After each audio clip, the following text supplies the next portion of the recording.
bells all seem to say, throw cares away. Christmas is here, bringing good cheer to young and old. Hello കൂട്ടുകാരെ, ക്രിസ്മസിനുള്ള ഒരുക്കങ്ങൾ എവിടം വരെയായി?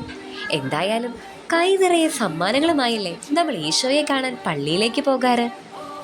Christmas നമുക്കെല്ലാവർക്കും വളരെ ഇഷ്ടപ്പെട്ട ഒരു സ്പെഷ്യൽ ഡേ ആണല്ലേ.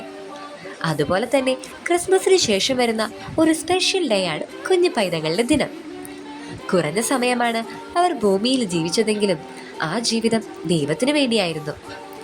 അവിടത്തേക്ക് വേണ്ടി അവർ മരിക്കുവാനും തയ്യാറായി. നമ്മളോ? ഈശോയ്ക്ക് വേണ്ടി മരിക്കാൻ നമ്മൾ തയ്യാറാണോ? Yes or no? യെസ് എന്നായിരിക്കട്ടെ നമ്മുടെ മറുപടി. സ്വർഗത്തിലെ സകല വിശുദ്ധരും, പ്രത്യേകമായി നമ്മുടെ കുഞ്ഞു പൈതങ്ങളും മടി കൂടാതെ പൂർണ്ണ ഇഷ്ടത്തോടെ യെസ് പറഞ്ഞവരാ.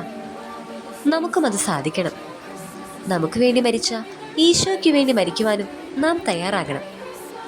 ജീവിതത്തിൽ നേരിടുന്ന കുഞ്ഞു കുഞ്ഞു സങ്കടങ്ങളെയും പ്രതിസന്ധികളെയും വേദനകളെയുമെല്ലാം ഈശോയ്ക്ക് വേണ്ടി സഹിക്കുവാനും അങ്ങനെ ഈശോയ്ക്ക് വേണ്ടി ജീവിക്കുവാനും നമുക്ക് സാധിക്കട്ടെ. വചനം ഇപ്രകാരം പറയുന്നു: നാം ജീവിക്കുന്നുവെങ്കിൽ കർത്താവിന് സ്വന്തമായി ജീവിക്കുന്നു, മരിക്കുന്നുവെങ്കിൽ കർത്താവിന് സ്വന്തമായി മരിക്കുന്നു. ആകയാൽ ജീവിച്ചാലും മരിച്ചാലും നാം കർത്താവിനുള്ളവരാണ്. സ്വർഗത്തിലെ മാലാഖമാരാകാൻ നമ്മളും റെഡിയല്ലേ?